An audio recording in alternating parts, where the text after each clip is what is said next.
All right, we are live.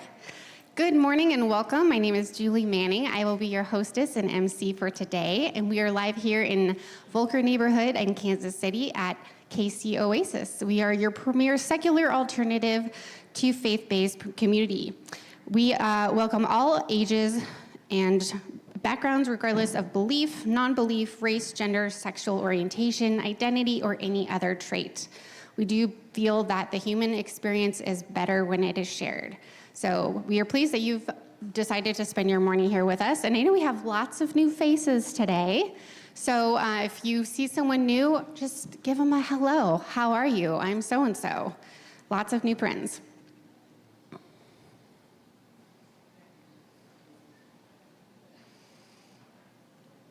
We gather around 5 core values, which are people are more important than beliefs, reality is known through reason, human hands solve human problems, meaning comes from making a difference, be accepting and be accepted. And if you're curious, you can find more about our philosophy at kcoasis.org. We have a great program today. Featured speaker is going to be Dave Mitchell, speaking for us about transformational congressional action to address our climate crisis. Musical guest is Jessica Paige. She'll be playing in just a moment. And our very own Todd Butler is our community moment presenter. So I'm not going to talk too much more about announcements just yet. I'm going to tell you about Jessica Paige. She's played for us many times here at Oasis.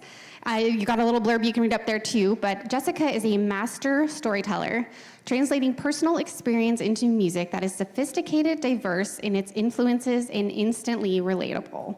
Her voice has been described as equal parts Norah Jones and Janis Joplin, an uncommon union of sultry warmth and raw power, one of Kansas City's favorite music ambassadors. So let's give a big round of applause for Jess Paige. Good morning, good morning.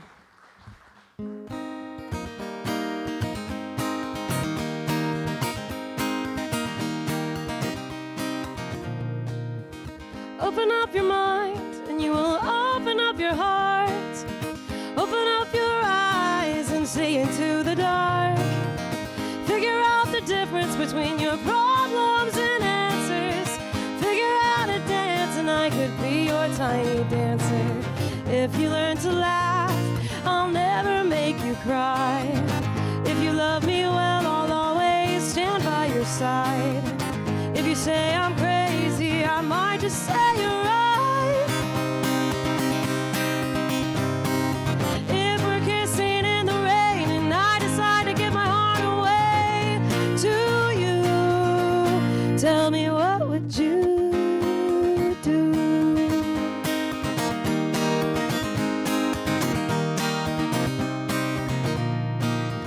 I think you're really silly and you think I'm really strange. I think the best thing about you is you always seem so brave. You never seem to worry, and you never seem to fret.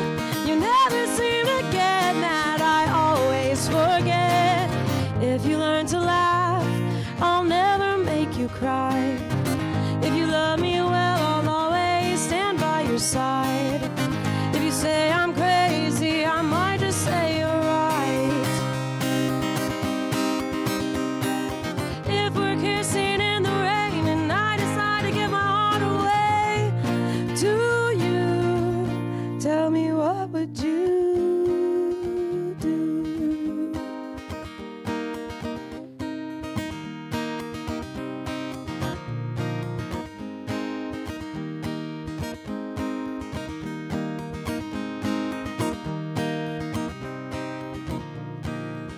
When we're old and gray and I can't hear a damn thing you say, you'll still know I love you when I smile anyway. And we will be the couple still sitting in the park, perfectly content. We made it through the hard part. If you learn to laugh, I'll never make you cry. If you love me well, I'll always stand by your side. If you say I'm crazy, I might just say you're right. If you learn to laugh, I'll never make you cry. If you love me well, I'll always stand by your side. If you say I'm crazy, I might just say you're right. If we're kissing in the rain and you decide you feel the same way too, say I love you.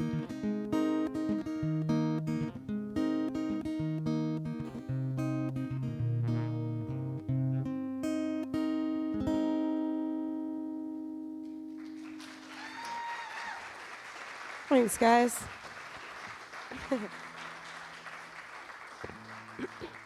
I'd love to play a song for you that I wrote after I got a really bad concussion, and I actually didn't remember writing it until I was editing this video, and I had to go through all of these old clips of my performances, and I was like, oh yeah, I wrote that song. I completely forgotten. Traumatic brain injury, not to be trifled with, guys. Anyway, and it's called Awakening. And it comes across like a romantic narrative, which is intentional because it's a lot easier for people to relate to than what I was actually writing about at the time, which was a sense of ego death and relearning who you are and divorcing yourself from your idea of yourself and growing as a person. So instead, it's a love story, okay?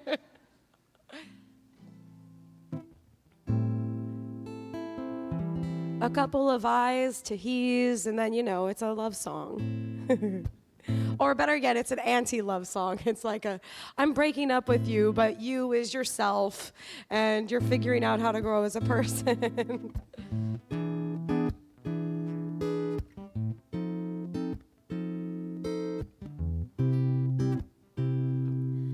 I've woken up, the night is gone. A dream I dreamed for far too long. I lift my head, I move my feet. When daylight broke, it was time to leave. What do you get when a hero finally falls? What do you hear when he speaks but says nothing at all? Why do we ask for things we can't have? Why do we give when we know that he won't give back? He won't give back.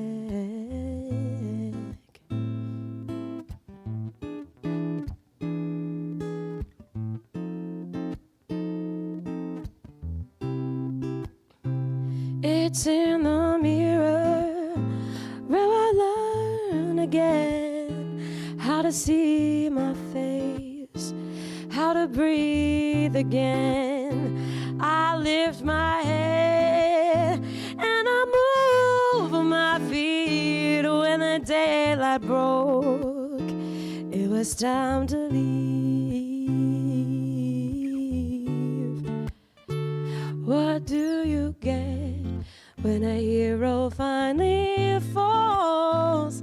What do you hear when he speaks but he says nothing at all? Why do we ask for things that we can't have?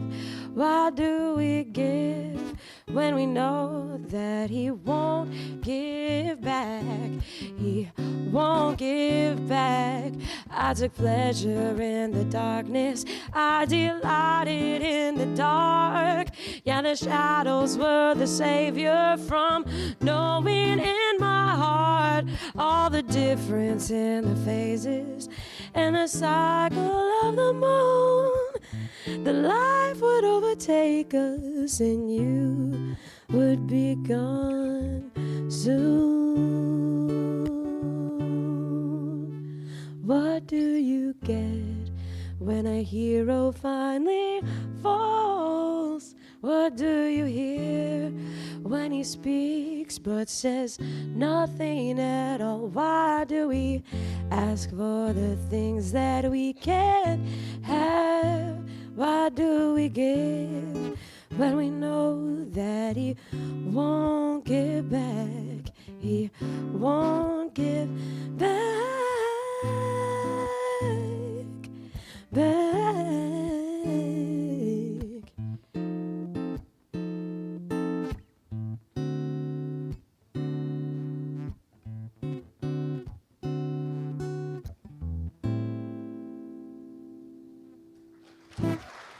Thanks, guys.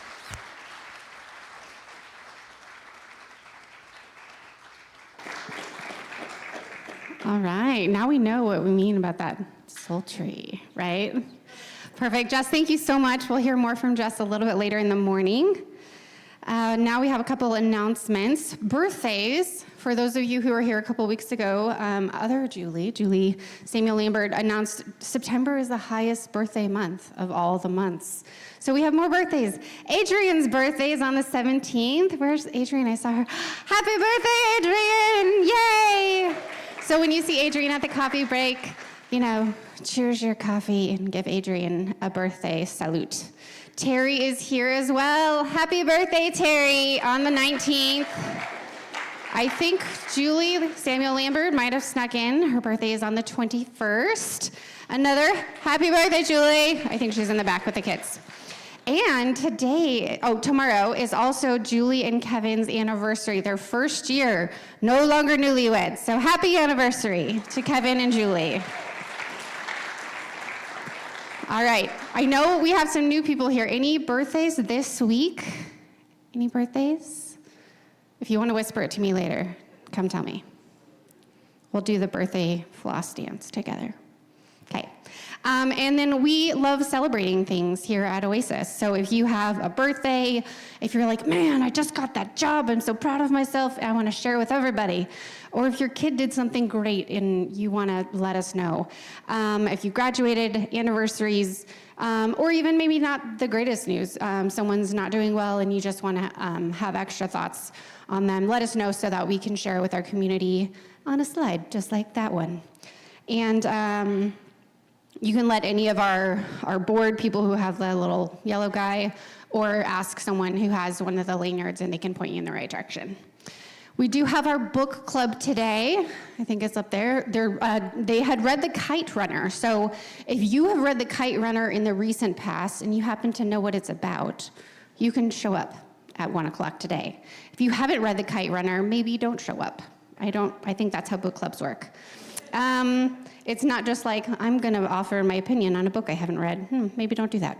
But we do this once a month. So if you're like, I love book clubs, you're in luck. We're going to do it again. Jeanette is in charge. You can be like, we should do this book. Wave your hand high, Jeanette. So Jeanette, right there, she's in charge. So if you're like, I really want to read this book, that's your gal, okay? That's today. Today's the 15th, for those of you keeping track. The 18th, which is 3 days from now, this is a Wednesday. We're going to go creep out some cemeteries, because that's what we do in the spooky months of September. I just pulled that one out. All right, so we're going to join our fellow Oasians. We got a private tour, guys. This is kind of a big deal. I think Jennifer, where's Jennifer? This was you, babe, right? New to our social committee. Can we give her a quick round of applause? This is a big deal. Oh yeah, she coordinated this all by herself. So we're going to go to the Elmwood Cemetery on the 18th. It's 4900 Truman, and there is a suggested donation because the people who do our tours, I'm pretty sure, are volunteers, and we want to make sure we're helping upkeep their hard work that I don't know. Cemeteries cost work, right? I don't know. We're going to give them our money. So bring your $10. It's just $10, right? We're going to go do some fun. And then they are going to give us a tour. It's going to be about an hour long. We do want you to RSVP. Here's why. They're going to give you guys like a little headset, microphone, something or other, because they're going to be talking this loud, and we're going to be this big. So we want to make sure you guys have some sort of little headset-y thing so you can hear the tour guide. But if there's 30 people, you're gonna be like, I can't hear, this tour sucks. So we wanna make sure there's enough people and enough headphones to go around. So that's why we got RSVP, so we make sure we're like, no more. Sorry about it. Sorry, it's a cemetery, I shouldn't say that. All right, but we're gonna they got cool stuff. They got famous people, infamous people, forgotten souls. All right? So if you're like, wow, Julie's lame. Yes, I am. Be there Wednesday. Okay? Without any further delays, Todd is here. Todd is one of our dudes. Todd is going to talk to you about community moments. If you don't know what a community moment is, he's going to show you. He is curious, tenacious, and a goofball. If you had a warning label, it would be, I was born at a very young age. Interpret that as you will. So, Todd, I'm going to let you take it away, my dude. Okay, thank you. Great, thank you. All right. Good morning, everyone. It's my story. So basically, you can interpret this however you want to, but I was born at a very young age. It's amazing. I mean, they say I was born 2.5 months premature, which is very ironic or unusual in 1965. I don't know really the significance of that. I know that Ron said something last week about he couldn't be breastfed and he had to have goat's milk, for nourishment. And that's exactly what they did to me. And so I'm trying to think, well, does that explain why I'm the way I am? I don't know. But another thing is I was born in Independence Sanitarium, which, you know what that is, don't you? But I didn't really, that might explain, why I'm so goofy. But anyway, just born and raised in the area here. I was converted as far as religious conversion to Christianity at 18. What really drove me to that was I was scared to death. I graduated from high school and I was just scared of the future. I knew that, my family loved me and all that, but I was just scared. So I needed some kind of assurance. So that's a big part of that decision. Right after that, I worked at the old Blue Ridge Mall. I don't know if you guys remember the old Blue Ridge Mall up there, and I used to work at a Christian bookstore there, and I didn't know what the heck I was doing. So they said, hey, you're young, be responsible for the music. So I did. Music was like the 7th lowest category in their sales, And so all I did was invite my friends. Hey, what do you like to listen to? Petra, Servant, blah, blah, blah, whatever, Amy Grant, whatever. And so all I did was stock the shelves, and they came. And in a couple months, the sales, music became the top sales of that thing. And I thought, well, that's pretty cool. But all I did was invite my friends. I didn't get why, So it was more of a social thing. That's really what I'm getting at. But it was an interesting little experience there. I was ordained to the ministry in 1986, Baptist Church in Independence. I ended up at Southwest Baptist University in 86, and about 2 weeks after there at the school, I met my future wife, Janet. She was 19, 20, and I was 21, 22. So we dated for 6 months or so, and we got engaged and all that, and I believed I was called to the ministry. That's kind of what I thought. I thought, well, if I'm committed to God, then I'll choose the best path. And so that's what people told me the best path was go to the ministry. So I did. Well, that's what I studied for. I really enjoyed it, the study, because it really got me into the Bible and what, I thought was the truth at that time. So, we pastored a church in 88. We were there for 4 years. Red flag. Of course, we're not, going to be doing that anytime soon, going to a church, a God church, I guess you'd say. But in the interview, they told me that I was the 10th pastor in the 80s. And that's in 88. So that means that they had 9 pastors in 8 years. And I thought, red flag, red flag, red flag. And naive as I was, that's the way it was. And it lasted for 4 years, and it was okay. You learn things. But questions started to develop. Second pastorate was in Pleasant Hill. Were there for 4 years, the same kind of thing. Questions. And at the time, I was in seminary at Midwestern Baptist up here, seminary. And that was really the best experience I had, because it really forced me to get into the Scripture, God's Word. That's what they call it. And questions started. So I was scared to death. There was one time in 90. I don't remember what year it was, but anyway, I was 33 years old. Tyler's my son over here. He was just very young. And I was 33, and the story goes is that Jesus died on the cross at 33. That's the traditional thing. And so in this sermon, you kind of get into it, and the thought came into my mind.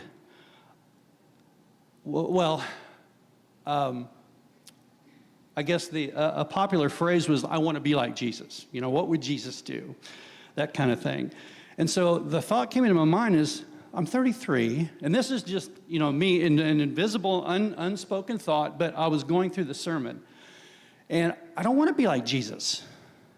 He's 33, I'm 33. He died. I don't want to die. I'm not ready to die. So I realized I don't want to be like Jesus. But for me to reveal that to my wife, the family, the congregation, scared me to death, but it was a reality. I don't want to do that. So I was at a crossroads. I should have been doing this. Hey, isn't that interesting? Here we go. Let's catch up. 20, Okay, I don't want to be like Jesus. There you go. All right, sorry about that. You're thinking, what's this? Seminary life. People call it cemetery. Well, people who don't engage naturally call it cemetery.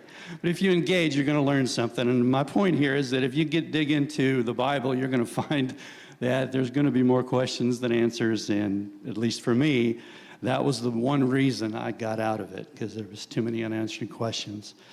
I wrote a paper back there in seminary called Genesis, the Creation Story, History or Fiction? ? And I wrote in there basically that the creation story of Adam and Eve was not literal, like a literal 24-hour day, 7-day a week kind of thing, where God created, that it was like the Hebrews interpreted it metaphorically or symbolically. They didn't get caught up in the literal. Well, for me to come out as a Southern Baptist pastor saying that the creation story was mythical or allegorical was a no-no. I mean, you'd lose your job, and that's what I was afraid of. I was afraid of losing my job.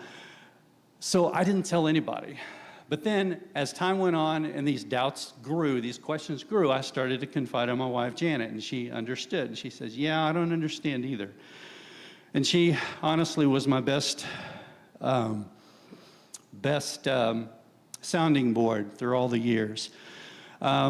In the late 90s, we were at a church in Max Creek. Do you guys remember Max Creek, Missouri? Mid-Missouri. There used to be a speed trap there years ago. All right. But anyway, I was associate pastor there, and my wife was a children's pastor, and she really felt called to do that.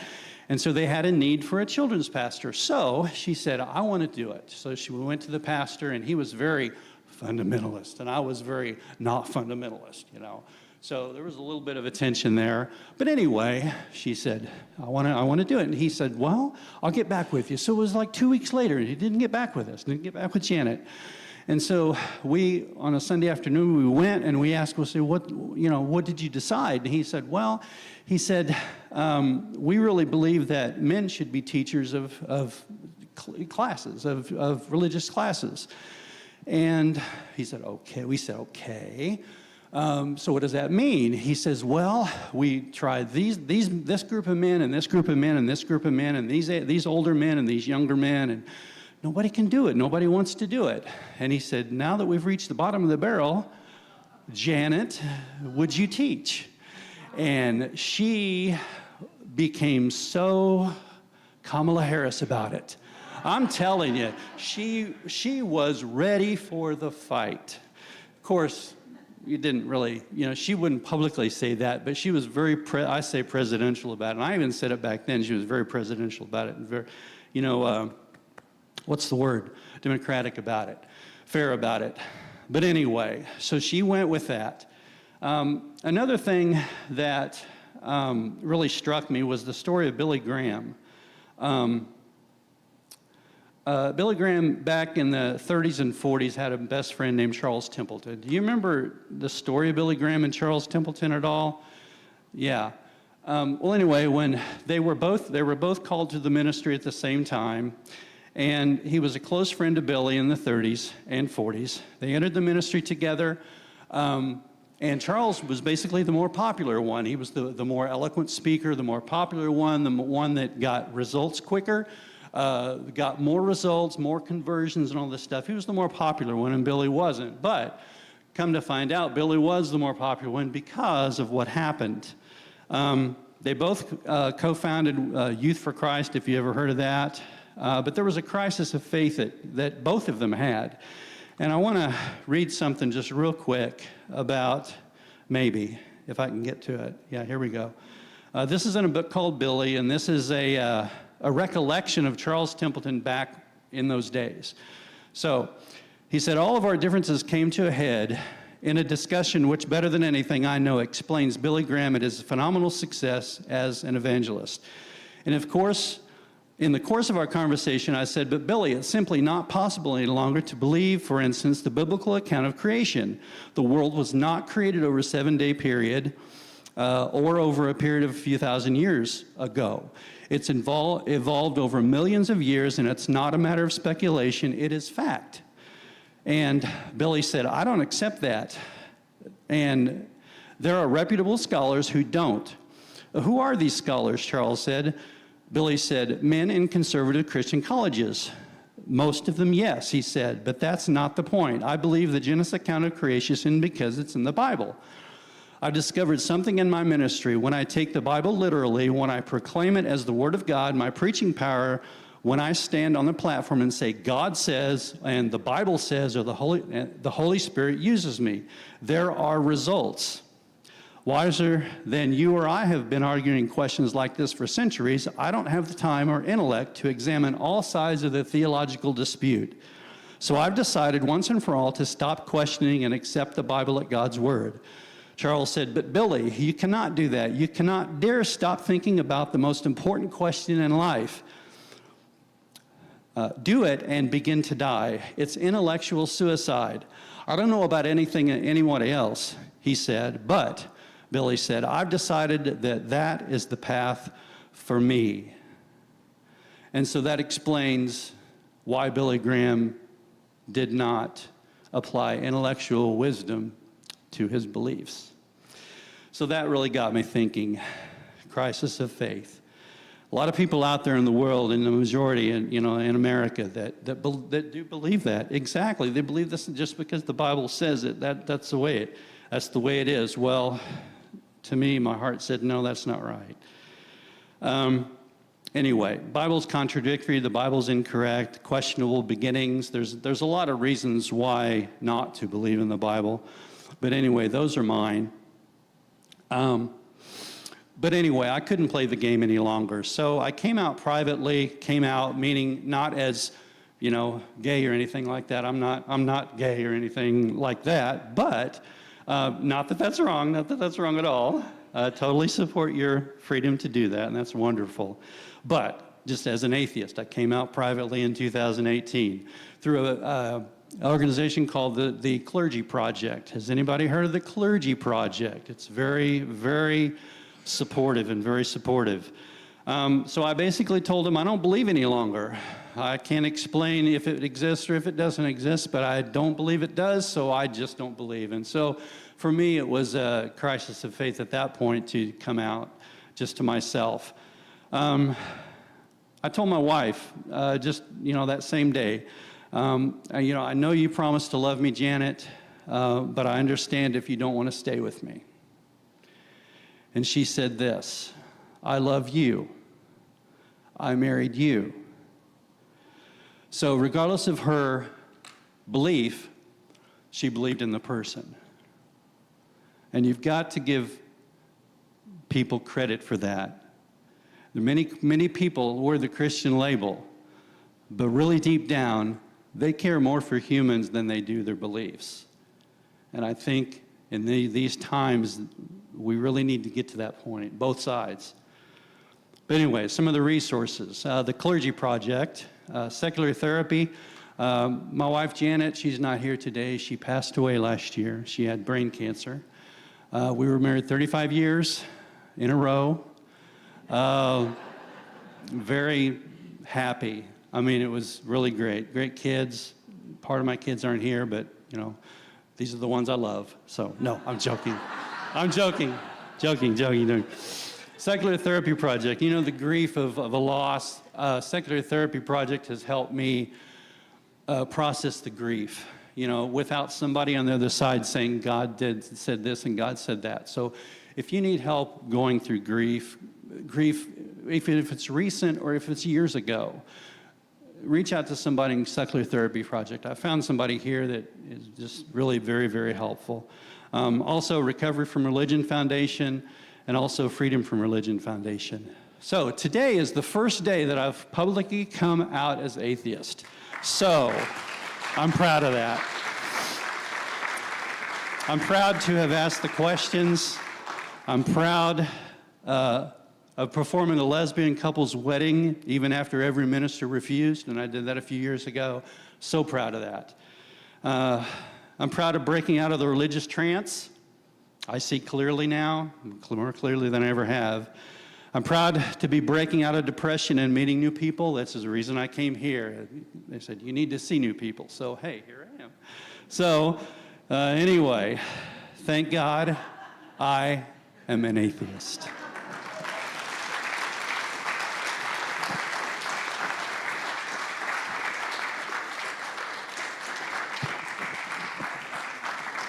All right, Todd, thank you so much. I booked the community moment speakers, and Todd asked me, he's like, hey, Julie, can I book a community moment speaker? I actually used to be a Southern Baptist pastor. I was like, A, absolutely. B, I will make sure I'm here. I had no idea. I was MC that day, and I was like, I can't wait. This is going to be so interesting. So I'm sure the new adjective of the day, by the way, is, she got a Kamala Harris on your aunt. Anyway, so I know Kamala Harris. I don't know her personally. Surprise. 6 degrees, I'm sure. But I'm sure she would be happy to be associated with your beloved wife. So Todd's going to be here, guys. He's part of our little family here. So ask him questions. You guys can do the Thank God I'm an Atheist dance later whenever you're ready. Because, oh, hold on. Where are we going? Coffee break, coffee break time. So make sure you refill your caffeine or non-caffeine of choice. By George, say hello to someone new. How about 5 someones? I know there's 5 someone news that you don't know, because there's 5 someone news I met today. So there. Okay, go forth and prosper.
We're ready. I have the thumbs up. Okay. Welcome back from your coffee break. We did have insider information. We have a new person named Daryl, whose birthday is on the 22nd. Happy birthday, Daryl. Oh, there he is, Daryl. Happy birthday. All right. One of my dance friends is Daryl, and you're Daryl, and Daryl's all around. I love it. Okay, phenomenal. I'm glad you guys all are rejuvenated, and now we get more music. So it's like coffee, music, birthdays, love, hellos. It's a great morning. All right, Jessica, I know you're getting wired in. Before you start playing, will you give us a little insider scoop of how did you get into this sultry, music-y life of yours?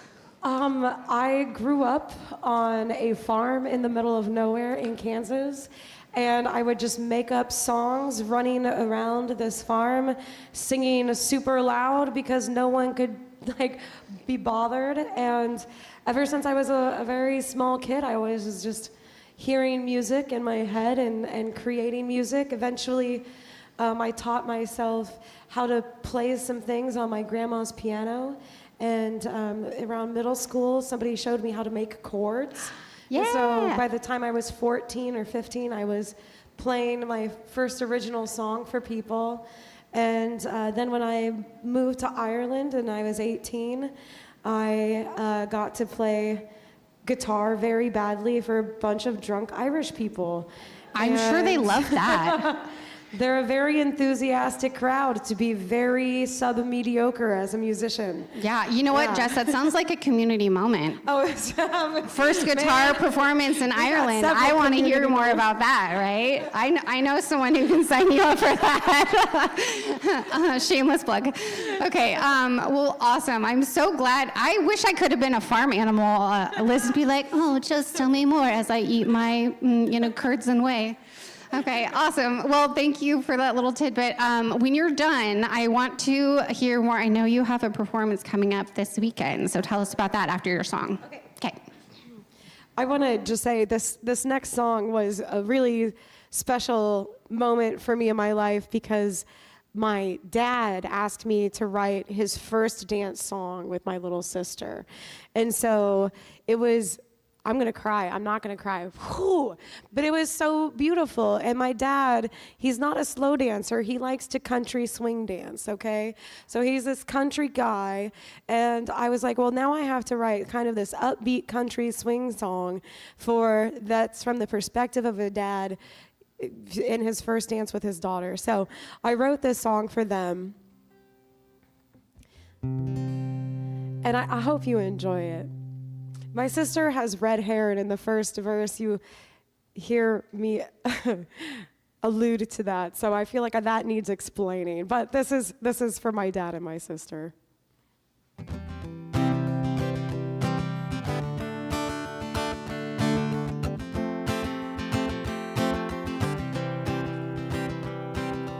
You're my little firecracker, yeah, I knew it from the moment that I met you that you would go and change my heart for good.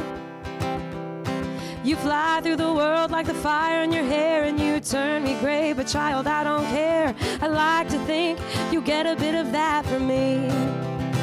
Oh, can't you see that you're my baby girl? Can't you see that you light up my whole world? I can't help but worry about you. I just wanted to protect you. Now I see that you might not need me, 'cause you've got someone to hold your hand, loving you through good and bad. And I dream better knowing that you will be alright. Okay, I give you away, I give you away, I give you away. But we both know nobody owns you. You're a woman of your own. Let me remind you of a 4-year-old learning how to ski. Well, your big old eyes, they damn near broke me, but you stuck up your chin and then you showed me that my little girl's got the grit just the same as me. And can't you see that you're my baby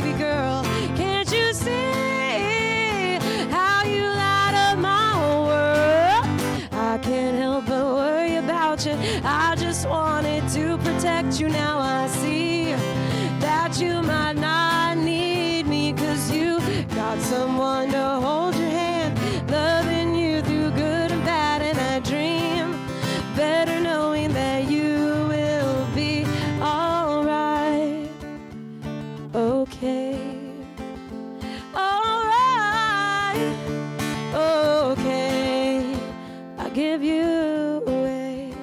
I give you away. I give you away.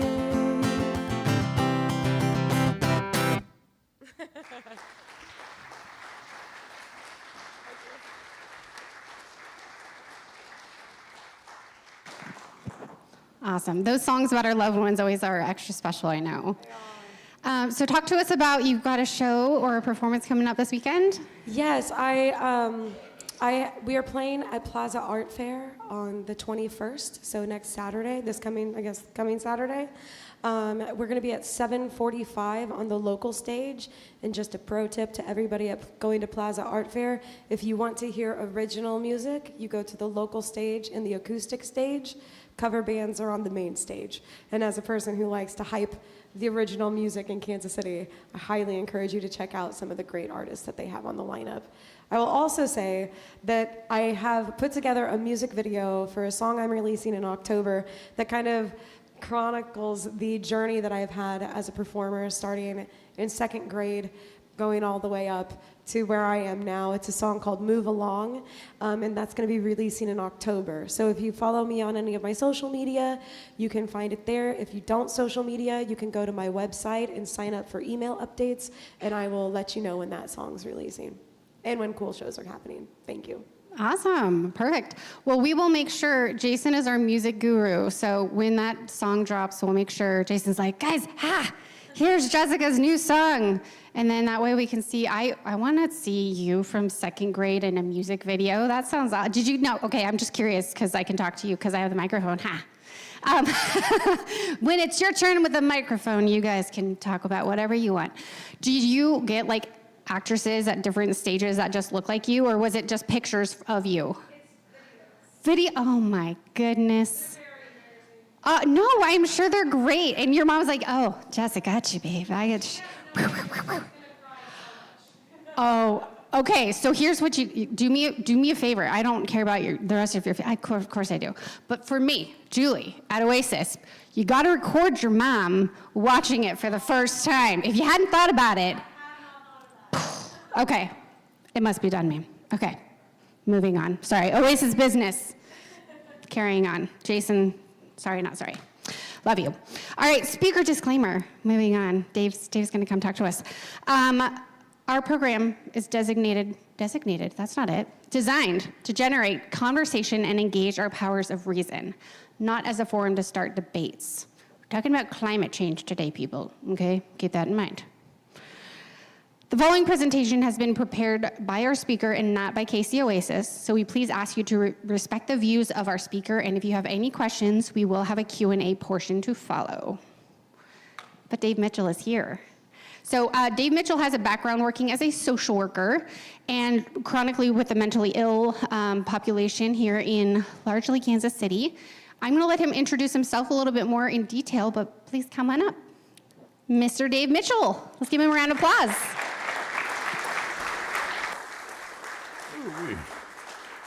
Oh, thank you, thank you, thank you. Well, I really deeply appreciate the opportunity to talk with your group today about global warming and the Inflation Reduction Act. I've been involved with the global warming issue for about 25 years now. Have done reading ever since that time. You know, I do have a history of as a social worker, and in relation to my global warming efforts, I've been involved with several environmental groups here in Kansas City, including the Citizen Climate Lobby, most recently as a leader and co-leader. I'm a native of Missouri. I went to high school in Columbia, Missouri, attending where I went to Hickman High School, the only high school in the world with a Cupid doll as a mascot. And so, um, so from that time, I got a BA in psychology at Westminster College of Fulton, Missouri, a master in social work at the University of Iowa in Iowa City, and a master's in public administration here at UMKC, but I don't really count that. But just before we get started, this particular slideshow is a combination of slides from a training I took with the Climate Reality Project last year and combinations from my own slideshow. So there's a lot of heavy-duty information in here, but keep in mind that I will be pointing to a lot of very positive developments that are going on as we speak. So this is a photo of the American Midwest from space, from the space station from 2012. You can see the thinness of our atmosphere there. You can also see Chicago, St. Louis, and Kansas City there as well. This is my most favorite graph. It's from NASA. You can't see the numbers there. It's CO2 over the last 800,000 years, and it goes from 180 to 280 parts per million over tens of thousands of years, and those big kind of sine wave patterns there. You get to 200,000 years ago, and that's where Homo sapiens came in. That's us. And it kept the same pattern until we hit the modern era, and there's this explosion of CO2 up into the atmosphere from our industrial era and the use of fossil fuels. CO2 is now at basically 422 parts per million, where it had been at 280. So 50% more CO2 in the atmosphere. This is Lonnie Thompson. He is an internationally recognized paleoclimatologist from Ohio State University. He said in 2010 that he and almost all of his colleagues were convinced that global warming presents a clear and present danger to civilization. Just 5 years later, the Paris Agreement came along. Just about every country in the world signed on to that.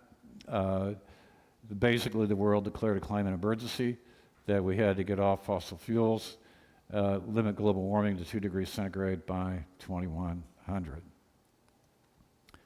Just 6 years later, the scientists, there was a report in Environmental Research Letters indicating that a review of climate papers from 2012 indicated that 99.9% of them affirmed that humans cause global warming. And tragically in the US here, 33% do not believe that humans cause global warming. There's a significant disconnect between social reality and reality. But, the World Scientific Warning came along the next year. Basically, they said that humanity's in a code red, that we're unequivocally in a climate emergency, and that most of Earth's boundaries have been breached, and that the societal collapse is plausible. This is a graphic from NOAA, the National Oceanic and Atmospheric Administration. It shows the last 47 years are the warmest, or warmer than the 20th century average, with 2023 being 2 degrees Fahrenheit above the 20th century average. And 2024, no doubt, will be warmer than that. Annual CO2 emissions by region. China is discharging 25% of all global emissions. Asia as a whole is at 50% of all global emissions. North America is at 25% of all global emissions. The US, Canada, and Australia have the highest per capita emissions. All of the heat that we're producing, 93% of that goes into the oceans. The graphic should show that. It's not showing up for some reason, but so the oceans are receiving most of the heat that we're producing. Oh, there it is. Okay.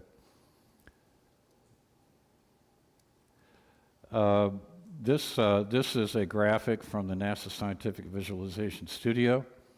It will show that in the late 1970s, just the sea ice minimum up north was just over 7 million square kilometers. And I'm not sure you can see the numbers there, but it starts to vary somewhat widely. And by the year 2000, after the year 2000, it really starts to drop quite a bit, and it gets down to below 3 million square kilometers in the year 2012. There's a kind of a wide rebound, and then by the year 2021 and 2022, there's a little bit of a stabilization at 4 million square kilometers, but quite a bit less than there was in the late 1970s. And this is all satellite data. Wildfires are obviously very increasingly more frequent and intense. This is a satellite image of wildfires in the Amazon from 2020. As of August of that date, 40,000 individual fires have been recorded. Many of them set by illegal loggers and farmers for the clearing of pastures and crops. Tragically, The Guardian in 2021 reported on a satellite study indicating that the Amazon had discharged 20% more CO2 in the previous decade than it had absorbed. So the Amazon is no longer a carbon sink, and that can't be anything but catastrophic for the climate in the long run. Our climate is destabilizing. In the 1980s, we had on average 82 days between $1 billion, at least $1 billion climate disasters.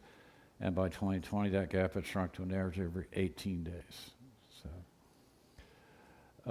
Last year, The Guardian wrote an article called posing the question, has humanity finally broken the climate? They asked 45 leading climate scientists around the world who said that we had a tiny window of opportunity remaining to tackle the climate crisis, but that we had everything in our possession to get to net zero. This is Dr. Catherine Hayhoe. She is a climate scientist with Texas Tech University. She was one of the scientists that The Guardian talked to. If you ever see her on YouTube, she's one of the sweetest persons I think you'll ever meet.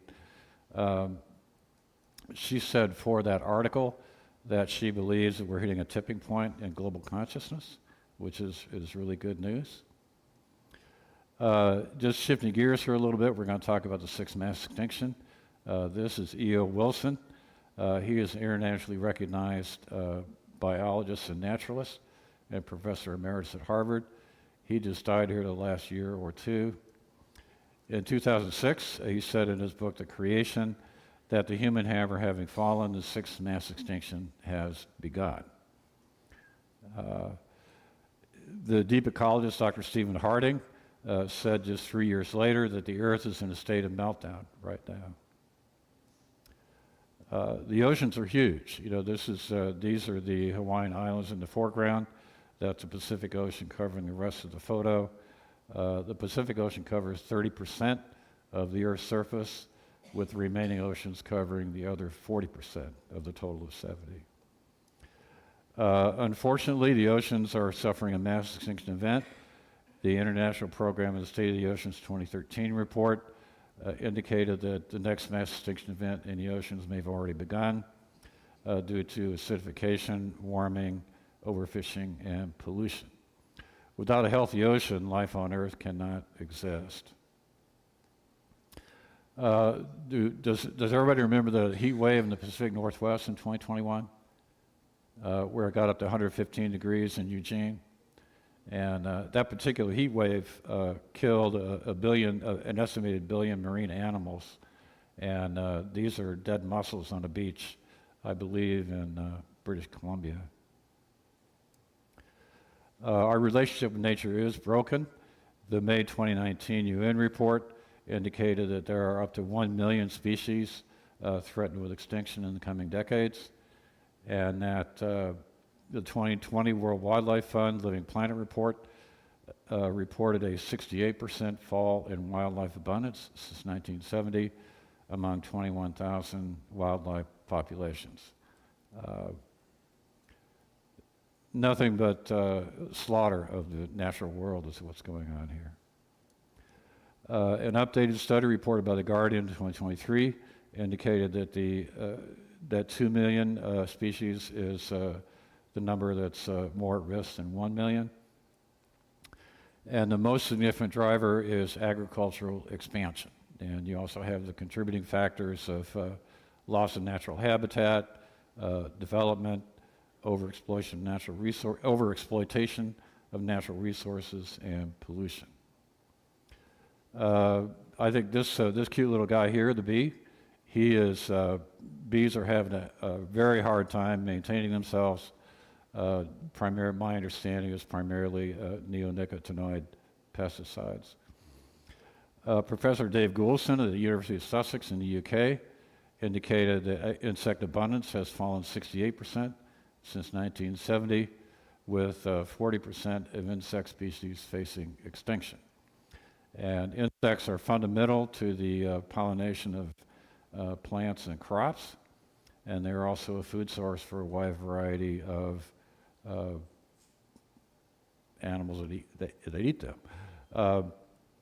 Terrestrial and freshwater ecosystems will collapse if we cannot stop the decline of the insects. The first ever UN Biodiversity Conference 2022 in Montreal was held. In their opening remarks, the executive director said that nature is dying the death of a billion cuts, and the UN Secretary General said we were committing suicide by proxy. Their goal is to preserve 30% of all lands and seas by 2030, reflecting the urgency of the biodiversity crisis. The UN High Seas Treaty was formulated last year in 2023 after 10 years of negotiation. Their goal is to reserve 2/3 of the high seas in marine protected areas, with again a 30% goal by 2030, again reflecting the urgency. I just found out about this treaty sometime this year, and I don't remember it getting much media coverage, although it might have. Returning to E.O. Wilson, E.O. Wilson founded the Half Earth Project. He said, if we protect half of the Earth's surface, 85% or more of species will be preserved, and that life at that level, life on Earth enters a safe zone. So that's not really in the social conversation so much, but preservation of half of the Earth must be done along with everything else that we're doing. Okay, here's the hopeful notes. The renewable energy revolution is here. Solar and wind have gained exponential growth curves. I don't know if you could see the first curve on your left is the wind exponential growth curve that began in the year 2000. And 10 years later, the solar growth curve, exponential growth curve, began. And that's deployment of these technologies. The blue line there is hydropower. I was really surprised to see that it's really increased quite a bit too. So renewable energy is on steroids. The International Energy Agency's Renewable 2023 report. Next year, they will surpass coal as the largest source of electricity in the world. In 2028, renewables will be 42% of global capacity. In 2028, the US, the EU, India, and Brazil will have doubled their renewable energy capacity. And in 2030, China will have 50% of all the world's renewables. They're really far ahead of everybody else as far as that goes. In 2022, the US, the new electrical capacity in 2022 was 85% of our new capacity, solar, wind, and battery storage. The EV revolution is also here. This is Mary Barra. She is the CEO of GM. GM and Ford are pumping billions and billions of dollars into developing a wide variety of EV models. They are joining all the other major car manufacturers in the world and going electric. Mary Barra said that climate change is real, and we want to be part of the solution by putting everyone in an electric vehicle. And I do think that many corporate leaders understand we have a problem and are trying to take steps regarding this problem.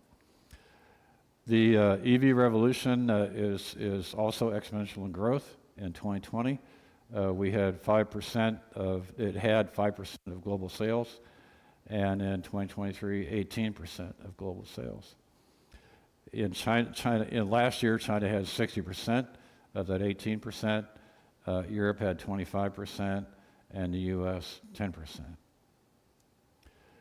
The carbon life cycle of EVs is significantly lower than gas cars. A study reported in Science Direct in 2022, evaluating 790 vehicles, indicated that using green electricity, life cycle emissions of hybrids and EVs are reduced 73% and 89% respectively, and that battery recycling can counterbalance 60 to 65% of all the emissions used to generate materials for EVs. I think in 2022, Congress passed the biggest climate bill ever, the Inflation Reduction Act. That act could lead in up to $4.1 trillion in cumulative capital investment the next decade for solar, wind, and related technologies. I think I might have missed one here. Let me, okay, yeah, here it is. The IRA could potentially lower U.S. emissions 42% below 2005 levels, and we could have an 85% renewable energy grid by 2030. I assume that's if the IRA is fully implemented. We just hit that slide. It could help spur the creation of more than 9 million new jobs over the next decade, with 5 million in green energy. Whoops.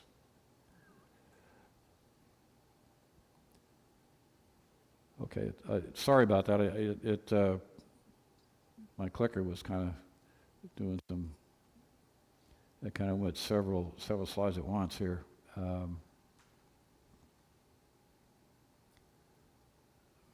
Okay, here we go. Okay, this is a little bit dated slide, but basically since passage of the IRA, projects on renewable energy related projects were announced in 31 states with more than 100,000 jobs linked with those projects. Bloomberg New Energy Finance said that as the end of last year, the IRA incentivized 104 manufacturing facilities. 42 gigawatts of new renewable capacity was added to our grid. In 2023, EV sales surged 50%, and we installed 7.5 gigawatts of battery energy storage. Right here in River City, down there in DeSoto, Kansas, there's a new battery plant going in, initiated by Panasonic. It will have 4,000 permanent jobs once it's complete, and it receives $6.8 billion from the Inflation Reduction Act. So very economically stimulative. On a consumer level, new EVs can have a $7,500 tax credit, and for the first time ever, used EVs, a $4,000 tax credit. So my understanding is that that's at the point of sale, but I'm not absolutely certain about that. Rewiring America has everything you need to know about rebates, tax credits, key programs in the IRA. Back on the table out there, I have two separate handouts for tax credits and rebates, and I also have a separate sheet for resources, environmental groups, local resources. Missouri applied for $150 million for rebates, $75 million in two different programs. Unfortunately, those rebates will not be available until next year or 2026. Missouri is moving quite slowly. I checked the Kansas website, and I didn't see that they were even as far as Missouri was. But New York State has just initiated their rebate program this June, so they're ahead of us. Kansas City is a climate leader, amazingly enough. We had our first climate action plan in 2008, and by just 12 years later, Mayor Kay Barnes initiated that whole process, by the way. By 2020, city operation emissions have been reduced 26%, and community emissions by 24% below 2005 levels. Probably a lot of that was due to Kansas City P&L and subsequently Evergy investing in a great deal of wind and solar. The IRA provided $4.6 billion to the EPA for competitive grants. Our own Mid-America Regional Council applied for $200 million for the Kansas City Climate Action Plan. Unfortunately, KC, along with 274 other metros, were denied. 25 were accepted. But regardless, there's a very comprehensive climate action plan on the MARC website and also on the Kansas City, Missouri website, and both of those are back there on your resource list as well. A very unique feature of the IRA is that tax-exempt churches, charities, and government entities can receive a direct payment equal to the normal tax credit for a clean energy project completed. So, for example, if Kansas City Oasis wanted to put solar panels on their roof, they could envision a project, register it with the IRS, and then once it's completed, the IRS would write a check for tax credits. And my understanding is it could be pretty substantial. There are 16 centers around the country that the EPA established to assist small organizations in applying and navigating for federal funding. The closest one to us is the Heartland Environmental Justice Center at Wichita State University, and it's also listed on your information sheet out there. The IRA is not enough. It's a significant down payment getting to net zero. But on a hopeful note, Michael Mann, one of the leading climate scientists in the U.S., said on 60 Minutes in 2020 that once the world reaches net zero, global temperatures will stop increasing in as little as 3 to 5 years, and obviously our destiny will be determined by our behavior. We are facing a crossroads in human history, and as Antonio Guterres, the UN Secretary General, said in 2022 in response to an IPCC report that we are on a fast track to climate disaster and that it's now or never to limit warming to 1.5 degrees centigrade or less. Current government policies put us on a world to a 3 degree centigrade increase. He says the world will be uninhabitable if governments don't change their policies. This is Joanna Macy. She is an environmental author, activist, and Buddhist scholar. She said in her book, Active Hope, How to Face the Mess We're In Without Going Crazy, she says that our pain for the world arises out of our interexistence with all life. And all of the feelings that we all feel are normal responses to a world in trauma. I personally give the world an F at this point. You know, we're continually increasing our emissions every year. We have not fully come to grips with the reality that global warming and our mass extinction crisis are existential crises. And obviously failure is not an option. But, you know, there's a lot of good stuff going on, which, and we kind of hit some of the good stuff there. The UN report from May 2019 talks about how universal transformation is necessary, that they basically say that only transformational change in technology, economics, paradigms, goals, and values will reverse the negative trends in nature. No other, so transformation is fundamental. The World Scientists Warning of a Climate Emergency in 2022, they also called for transformation. They basically said that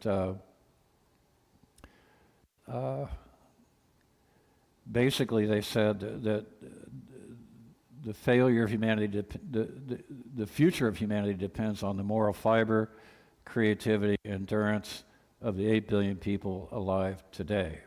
So that includes us, so there's no pressure. And there's this point made by Lewis Mumford in the book, The Limits to Growth. And he said that the sustainable revolution to come would be organic in nature, that it would unfold over centuries, through the actions of billions of humans pursuing a sustainable vision. So that just points out that this next generation or two, there's some fundamental things that need to happen, but it would just be the beginning of a centuries-long sustainable revolution. We must envision a sustainable world. It's fundamental that we get to 50% of all lands and seas conserved for nature. We need to have a global regenerative agricultural system, that we need to get net zero by 21st century and kickstart the centuries-long sustainable revolution. It's critical that people engage in advocacy at all levels of government for sustainable policies, and that we create social values enhancing simpler lifestyles that affect cultural change. There's a synergistic relationship between social values and the enaction of policies. Forget about it is a contraction of forget about it. And there's just some things that we need to forget about in terms of, we're going to have to forget about the idea that geoengineering and technology will save us. That's an illusion. There has to be, there can be beneficial technologies following value choice. We need to forget about industrial agriculture. It's an extremely destructive system. If we fail to convert 50% of all lands and seas, from my own personal perspective, we need to forget about it. We need to forget about the idea of endless growth. That's like, we need to, that paradigm has to go. And that means in economics and also in human population. And we need to forget about high consumption lifestyles. So what's at stake is the viability of our living Earth, human civilization, and the billions of unborn humans. How am I doing on time here? I forgot. 2 minutes left? Okay.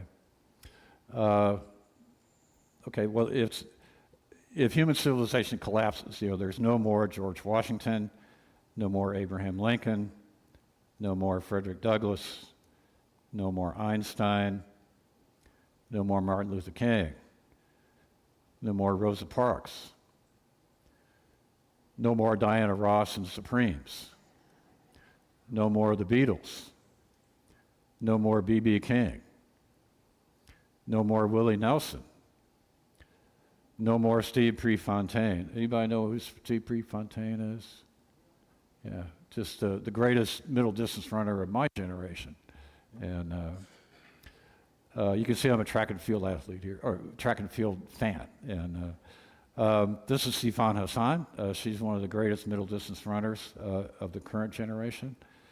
And this is Hisham El Garouche, who set the world record for the 1,500 meters in 3:26 about at least 23 or 4 years ago. So that's my presentation, and I'm open to questions.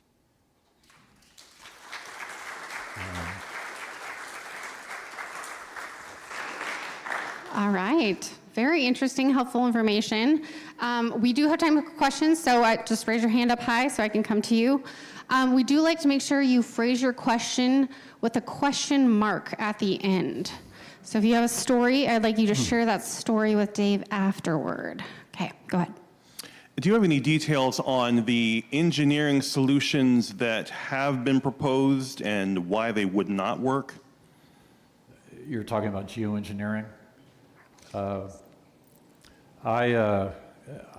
knowledge on those kinds of things is very limited. My understanding is, from what I've been able to understand, from what I've been able to read, is that anything done at scale would there's serious questions about the unknown consequences. So. I guess to me, geoengineering is sort of like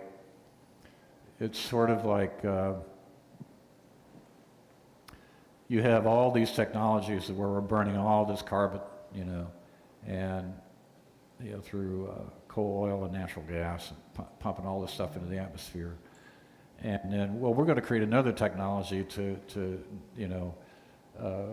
have less sun in the atmosphere or less sun hitting the earth. And it's like, it makes no sense to me.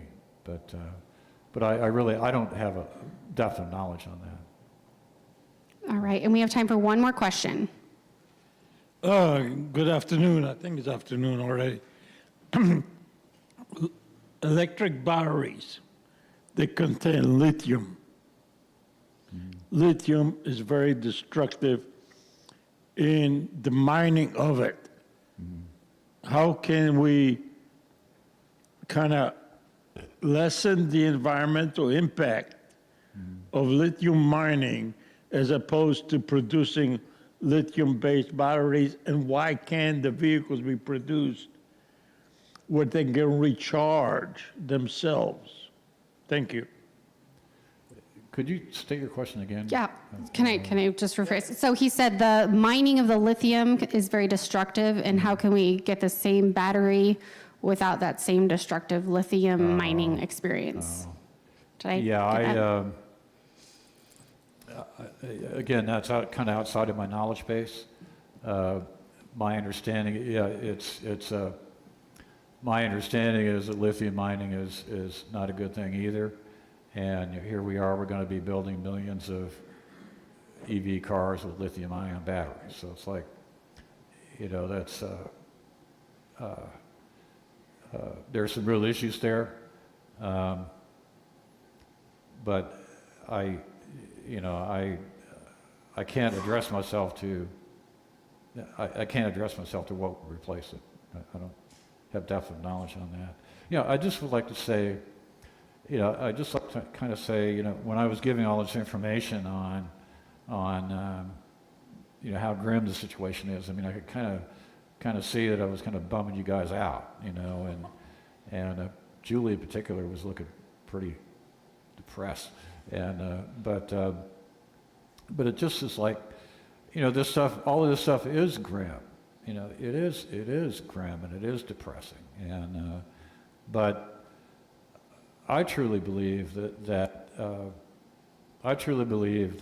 mountains can be moved, and I really do believe that there's a lot of movement going on, and there's a lot of very positive. There's God knows how many millions of people who are involved in all sorts of stuff from all ranges of society, all the way from the UN down to Kansas City government, and lower than that, So it just is sort of like there's hundreds of millions of people probably that are engaged in all this stuff. So so there is hope, but the social conversation really does need to gear around the fact that transformation is required, and that we have to, in addition to getting to net zero, we have to preserve half of the earth. There needs to be social conversation around preservation, and that's happening. It's happening already with the High Seas Treaty and the first ever UN Biodiversity Conference in 2022.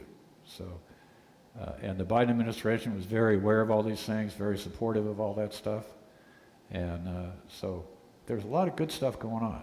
So. All right, wonderful. Let's give Dave another round of applause.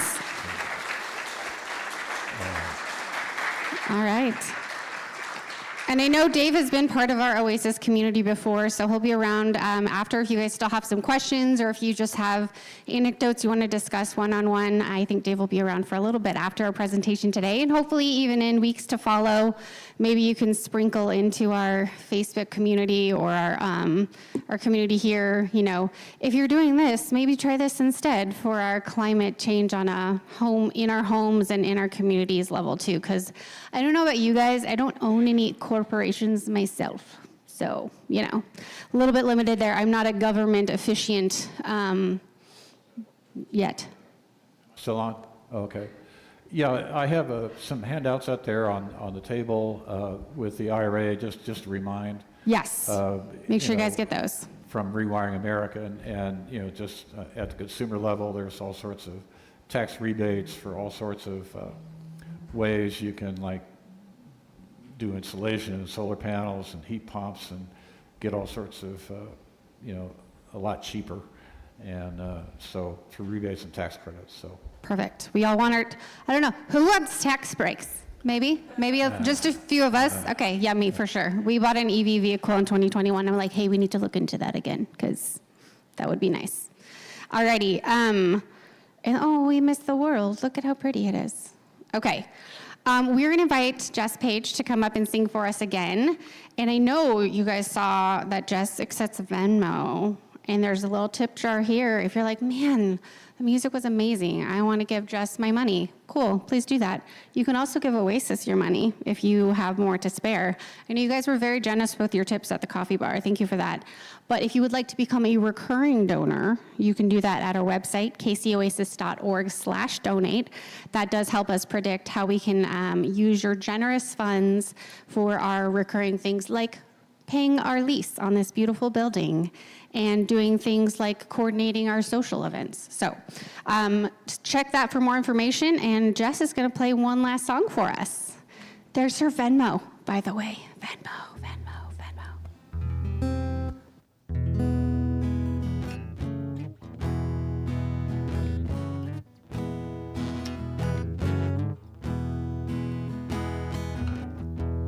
3 wishes thrown into a well. If no one's looking, no one can tell. We've got problems, my dear, but we've sure been here before. There ain't no use knocking on somebody's closing door. I've been here before.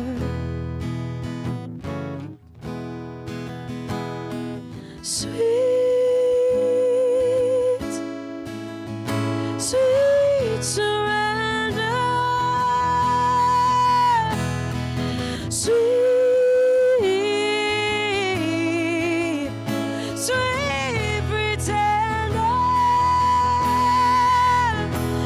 There's no harm in laughing when our sanity is crashing. Don't bother asking. I choose you every time. There's love on the line.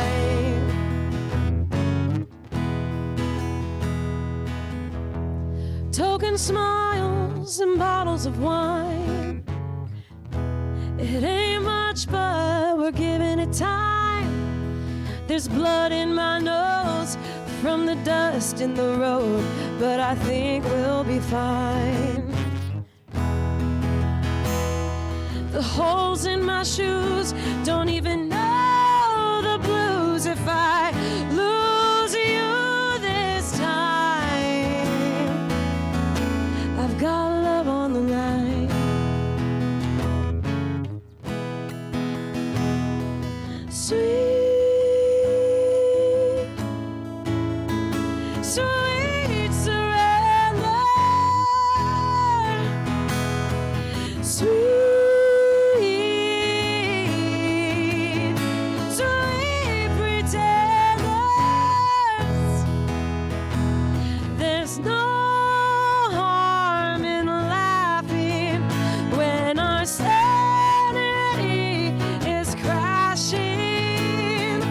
Don't bother asking. I choose you every time. There's love on the line.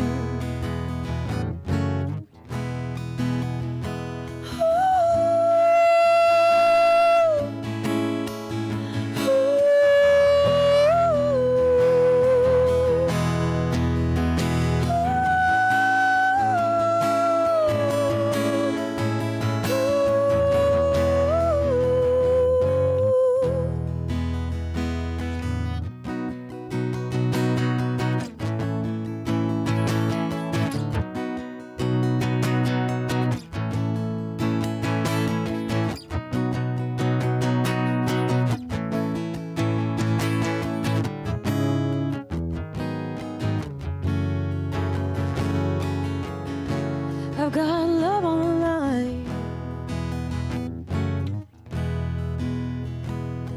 Sweet, sweet surrender. Sweet, sweet pretenders. Don't bother asking.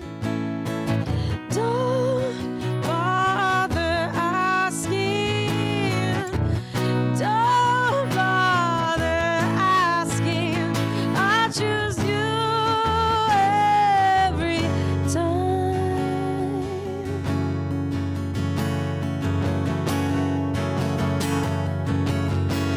There's love on the line.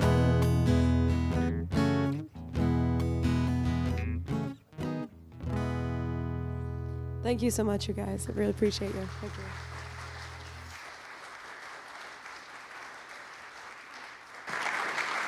All right, amazing, so wonderful. So again, you guys can find Just Paige, Spotify, Facebook, Instagram, and YouTube. I don't know, I'm a YouTube subscriber, sorry to plug YouTube, but I'm definitely gonna go download. And you know, it's just like that, I keep coming back to sultry, and it's just that music you can listen to when you're doing anything. I don't like paying bills, but I could pay bills and still enjoy myself while I'm doing, I could do yard work. Man, Jess, I could do anything to your music, I'm telling you. But if you want more conversation today, you can talk about Jess's awesome music, you can talk about climate, you can talk about, oh, I was in Todd's shoes once upon a time. We're gonna meet together at Tanner's, which is over on the other side of KU Hospital and Medical Center on Rainbow. So if you're like, man, I can't get enough of you people, that's where we're gonna be. We walked there last time, by the way. It was a lovely walk. I think it took, 12 minutes? And it is, I'll tell you, hold on, 85 degrees outside. Beautiful. Okay, enjoy it while we can, because you know, winter is coming. Only 2 laughs, guys, really? Chuck, nothing from you? Thanks, babe. Yeah, got it. Okay. He's my Game of Thrones buddy. Okay. All right. We're going to pick up, tidy up. I'm going to collect my 8 cups that I've gathered at Oasis over the last 3 weeks and pitch in. If I have any people who like going up tiny stairs and want to carry a big box, come see me after, because there's boxes this way I need help with. And what's next week? Let's see. If you want to volunteer for stuff, by the way, we always need volunteers. Let me know. We'll get you set up for things. Next week, we have a comedian. Matthew Rich is going to be here talking about my current state of ignorance. Who can relate to that already? Yeah, there's lots of hands, so I'm going to be here for that. And Garrett Buster is here as our musical guest. And I know David Ricks is going to be our community moment speaker. He's going to talk about his t-shirt collection. So those of you who know David are like, I want to know all about these t-shirts, because he wears a myriad of amazing different t-shirts every week. So, alrighty, that's what I got, guys. We will see you next week. I love you all. Thank you for being here. We'll see you next time.